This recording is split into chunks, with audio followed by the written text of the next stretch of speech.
চাইলেও পুরনো রাজনীতি থেকে বের হয়ে আসতে পারবে না, তার দল ভেঙে যাবে, পারবে না। ইভেন এনসিপি আজকে যে কারণে বলছে, এনসিপি এখন পর্যন্ত পলিটিক্সটা ফুল ফেজ শুরুই করে নাই, এই জন্য সে বলতে পারছে। কিন্তু এটা তো সত্য কথা, আওয়ামী লীগের পুনর্বাসন ছাড়া এনসিপির পলিটিক্স না। সুশয় জনাব তারেক রহমানের লীগা 17 বছর পর অনেক রকমের প্ল্যান প্রোগ্রাম নিয়ে দেশে ঢুকছে। আই হ্যাভ এ প্ল্যান কইছে, তাহলে আমরা ভাবলাম আই হ্যাভ এ প্ল্যান মনে হয় বড় কিছু করব। তার ভালো ভালো কাজ যেগুলোর প্রশংসা না কইরা থাকতেই পারি না। তারেক রহমানের পতন নিশ্চিত, লিখে রাখেন। এবং এই পতনের জন্য তিনি ব্যক্তিগতভাবে দায়ী থাকবেন না। দায়ী থাকবে তার দলের সন্ত্রাসবাদ, দায়ী থাকবে তার দলের কারীরা, দায়ী থাকবে তার দলের চাঁদাবাজরা। বিএনপি দেশকে ধ্বংস করে তবে ক্ষমতা ছাড়বে। বিএনপির পতন 2027-এর মধ্যে নিশ্চিত। তখন কোনো রাজনৈতিক দলের জন্য না, জনগণ নিজেদের জন্য রাস্তায় নামবে, 24-এর বিপ্লবের মতো। এর পিছনে এই চোরদেরকে সহায়তা করে গডফাদাররা আছে জায়গায় জায়গায়, যাদের কারণে আজকের সংসদ, আজকের সরকার, আজকের বিরোধী দল তাদেরকে অগ্রাহ্য অপমান করবেন না। আসসালামু আলাইকুম, স্বাগতম আজকের আরো একটি নতুন ভিডিওতে। দর্শক, আশা করি সবাই ভালো আছেন। হবিগঞ্জে সম্প্রতি হামলা ঘটনা নিয়ে শুরু হয়েছে নতুন করে বিতর্ক। কে বা কারা এই হামলার পেছনে ছিল, আর কেনই বা চালানো হলো লক্ষ্য করে নেতাদের উপর হামলা, এসব প্রশ্ন এখন আলোচনার কেন্দ্রে। অভিযোগ পাল্টা অভিযোগ এবং ঘটনার নেপথ্যে নিয়ে থাকছে আজকের এই ভিডিওতে। দর্শক, আশা করি ভিডিওগুলো সম্পূর্ণ দেখবেন, তাহলেই বিস্তারিত জানতে পারবেন। আর এই ভিডিওগুলো দেখানোর আগে আপনাদের কাছে আমার ছোট্ট একটি রিকোয়েস্ট, এখনও যারা আমাদের চ্যানেলটি সাবস্ক্রাইব করেননি, নিত্য নতুন ভিডিওর আপডেটগুলো সবার আগে পেতে চ্যানেলটি সাবস্ক্রাইব করে সঙ্গেই থাকুন। আর এখন চলুন কথা না বাড়িয়ে আমরা এক এক করে ভিডিওগুলো দেখে আসি। আফসোস হয় জনাব তারেক রহমানের লীগা 17 বছর পর অনেক রকমের প্ল্যান প্রোগ্রাম নিয়ে দেশে ঢুকছে। আই হ্যাভ এ প্ল্যান কইছে, তাহলে আমরা ভাবলাম আই হ্যাভ এ প্ল্যান মনে হয় বড় কিছু করব। তার ভালো ভালো কাজ যেগুলোর প্রশংসা না কইরা থাকতেই পারি না ভাই। কিন্তু তার ভালো কাজগুলো তো ধামাচাপা হয়ে যাইতেছে বিএনপির কিছু ছাপড়ি, টুকাই আর মাদার ফাঁকারদের জন্য। এই টুকারাই বিএনপিরে ডুবাইবো। আজকা হবিগঞ্জে আজকে নাসিরউদ্দিন পাটোয়ারি আর ওই সার্জিস আলমদের উপরে ন্যাক্কারজনক ঘটনা ঘটাইছে। যে হামলা করছে, এই হামলা কোনোভাবেই 24-এর গণঅভ্যুত্থানের পরে মাইনে নেওয়ার মতো না। জিকে গোসের ওই চামচাদেরকে কইতে চাই, ভুলে গেছো ইতিহাস, ভুলে গেছো তো তাড়াতাড়ি। আজ থেকে 4-5 বছর আগে জিকে গোস এবং তার এই চামচারা, এই সন্ত্রাসী বাহিনী আওয়ামী লীগের পেদানি খেয়ে সেই দিন গর্তে লুকাইছিল। কানতে কানতে সেই দিন ওই নাকের পানি, মুখের পানি সব একসাথ করে ফেলাইছিল। আমরা সেদিন আল্লাহর কাছে দোয়া করছিলাম যে আল্লাহ এদেরকে সহায়তা করো, তোমার রহমতের ছায়া তুলে এদেরকে আশ্রয় দাও, সন্ত্রাসীরা এদের উপরে অত্যাচার করতেছে। আমরা সেদিন ভুল করছিলাম এই সন্ত্রাসীদের জন্য দোয়া কইরা, কারণ আমরা জানতাম না যে এরা মুক্ত বাতাসে যখন রাজনীতি করার সুযোগ পাইবো তখন রাজনীতিটাকেই এরা ধ্বংস করে ফেলাইবো। এরা তার চেয়েও আওয়ামী লীগের চেয়ে বড় দানব হয়ে ফিরাইবো।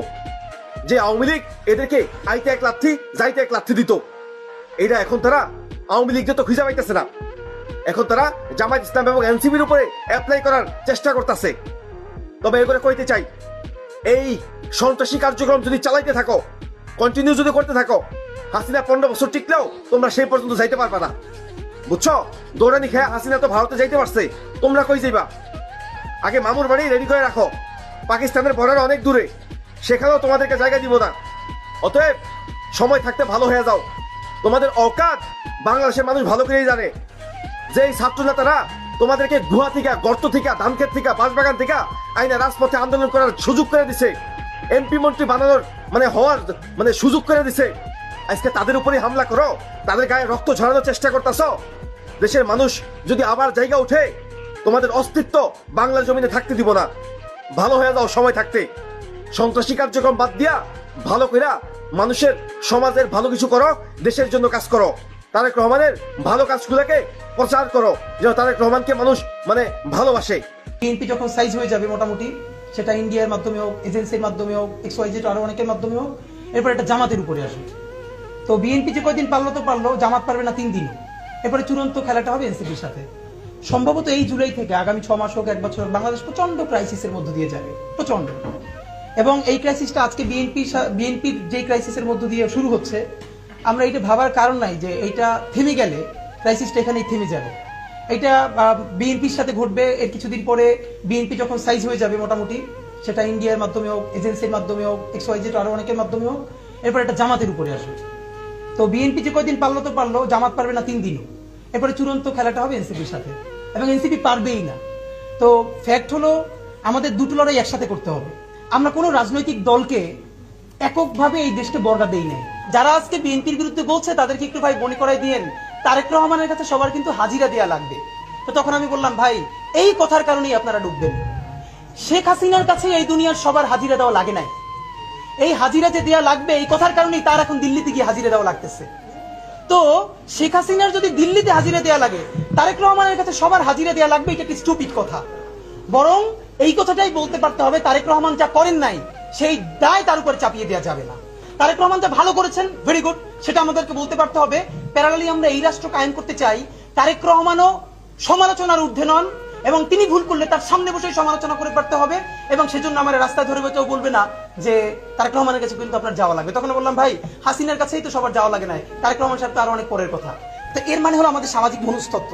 আজকে যেই সমস্যা বিএনপির, এটা কালকে জামাতের সাথে ঘটবে, পরশু এনসিপির সাথে ঘটবে, কিন্তু অত্যন্ত সচেতন একটা জায়গা আমাদের বোঝা উচিত।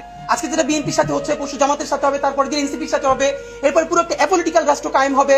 এরপর এখানে আধা সুশীল আধা এনজিও ওয়েস্টের অনেকগুলো গ্রুপ মিলে এখানে একটা মানে সুশীল এবং খুবই পশ একটা 111 কায়েম হবে। এবং এই যে আলাপগুলো আমরা আজকে করতে পারছি সেই আলাপটা আমরা করতে পারবো না। তো এই জন্য আমাদের যেটা ভীষণভাবে পলিটিক্যালি কারেক্ট থাকা দরকার সেটা হলো বিএনপির সাথে আমাদের স্ট্যান্ড দুটো থাকা দরকার। একটা হলো বিএনপি যেহেতু দাবি করেছে সব থেকে বড় দল, সুতরাং সব থেকে বেশি গালিটা তাকে সহ্য করতে পারতে হবে। এই সহ্য করার হিম্মত ক্ষমতা যদি সে হারাই ফেলে আওয়ামী লীগের পরিণতি বরণ করবে। কিন্তু এর মানে এই না যে আমরা আজকে খুবই বাজে একটা কাজ হয়েছে, আমি জানি না এটা কারা করেছে, না বুঝে করেছে, এটা আমাদের জুনিয়রদেরকে বুঝাতে হবে। দেখলাম যে তারেক রহমানের পতন নিশ্চিত, লিখে রাখেন। এবং এই পতনের জন্য তিনি ব্যক্তিগতভাবে দায়ী থাকবেন। দায়ী থাকবে তার দলের সন্ত্রাসবাদ, দায়ী থাকবে দায়ী থাকবে তার দলের চাঁদাবাজরা। 721 দিনে সরকার গঠনের 100 গঠন হয়েছে, গড়ে প্রতি 7 দিনে একটা করছে বিএনপি নেতা। আজকে পঞ্চগড় 2 আসনে সে মাননীয় সংসদ সদস্য আলহাজ ফারহান হোসেন আজাদ, সে আবার প্রতিমন্ত্রীও প্রাণী সম্পদ মন্ত্রণালয়। সে গাজী নজরুল ধরা পড়েছে কিছুদিন আগে, জামাত থেকে তাকে বহিষ্কার করেছে এবং সংসদ সদস্য থেকেও তাকে বাতিল করা হবে। এর যে জঘন্যতম ভিডিওতে সে ধরা পড়েছে, 4 সেঞ্চুরি করেছে 721 দিনে 100। এবং আজকে আমাদের জুলাইয়ের সহযোদ্ধা সার্জিস আলম এবং নাসিরউদ্দিন পাটোয়ারির উপর বর্বর হয়েছে আপনার হবিগঞ্জে। এই সন্ত্রাসবাদ পুষে কখনোই আপনি সরকারকে না করতে পারবেন। আগেই বলেছি জুলাই সনদ বাস্তবায়ন না হলে আপনি সরকার সাস্টেইন করতে পারবেন না। দর্শক আশা করি ভিডিওগুলো সম্পূর্ণ দেখেছেন। এই ভিডিও সম্পর্কে যদি আপনার কোনো মতামত থাকে তাহলে অবশ্যই কমেন্ট করে জানাবেন। ভিডিওগুলো ভালো লাগলে অবশ্যই লাইক করবেন। দেখা হচ্ছে পরবর্তী কোনো ভিডিওতে, সেই পর্যন্ত সবাই ভালো থাকবেন, সুস্থ থাকবেন। আল্লাহ হাফেজ।